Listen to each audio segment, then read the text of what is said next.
Hello, bachcho. Let's have a look at this question which says, what are carbon ions?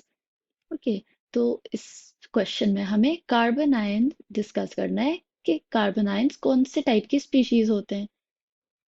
की concept here is carbon ion.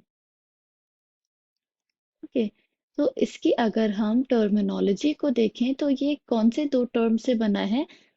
तो इससे हम divide कर सकते हैं कार्ब एंड एनायन. तो carb is related to carbon. Okay, और anions क्या होते हैं हमें पता है. Anions are negatively charged species, right. तो इसके अकॉर्डिंग अगर हम कार्बन आयंस को एक्सप्लेन करने की कोशिश करें तो कार्बन आयंस क्या हो जाएंगे. These are negatively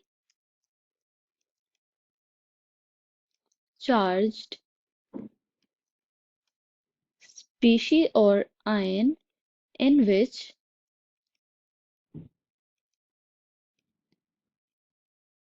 carbon atom is trivalent. Trivalent मतलब कि कार्बन तीन बॉन्ड्स फॉर्म कर रहा होगा. Carbon atom is trivalent and has a negative charge. तो कार्बन आयन वो स्पीशीज होती हैं जिसमें कार्बन एटम ट्राइवेलेंट होता है, तीन बॉन्ड्स फॉर्म कर रहा होता है और उस पे एक नेगेटिव चार्ज होता है. नेगेटिव चार्ज का मतलब it has an unshared pair of electrons. Okay, lone pair present होता है. तो अगर हम इसका स्ट्रक्चर ड्रॉ करने की कोशिश करें तो किस टाइप का होगा. कार्बन ट्राइवेलेंट है तो हम तीन बॉन्ड्स फॉर्म कर लेंगे, R1, R2 एंड R3. तो ये हाइड्रोजन भी हो सकते हैं और एल्काइल ग्रुप भी हो सकता है. तो ट्राइवेलेंट कार्बन हो गया ये. इसके अलावा इस पे एक लोन पेयर प्रेजेंट है. ओके, जिसकी वजह से कार्बन पे नेगेटिव चार्ज है. तो ये स्ट्रक्चर किसका हो गया, कार्बन आयन का. फॉर्मेशन कैसे होता है कार्बन आयन का, जब जब कंटेनिंग स्पीशी का हेट्रोलिटिक फिजन होता है. हेट्रोलिटिक मतलब अनइक्वल फिजन.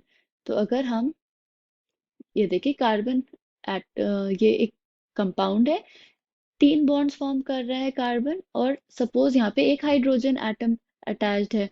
ओके, इसका रिएक्शन अगर होगा बी, जिसको हम बेस अज्यूम कर रहे हैं, तो बेस है बी.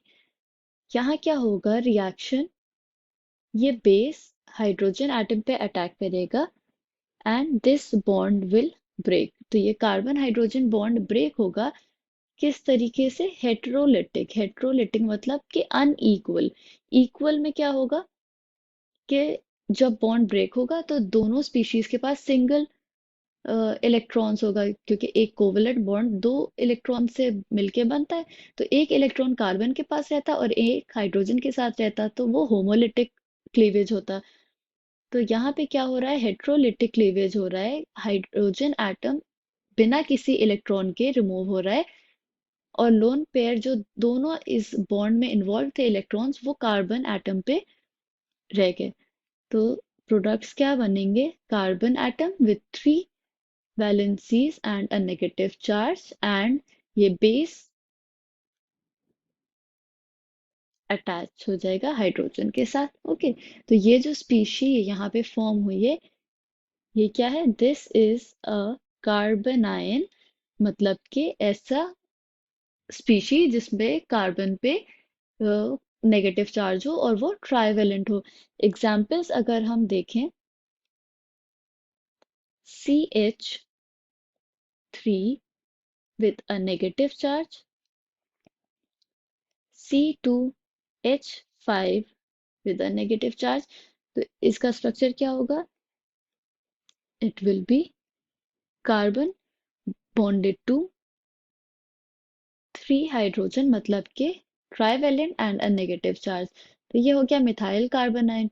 इसी तरीके से ये क्या हो जाएगा, ethyl carbon ion, H and H. तो trivalent है and a negative charge.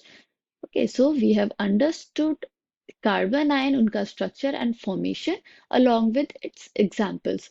I hope you understood it well. Thank you and best of luck.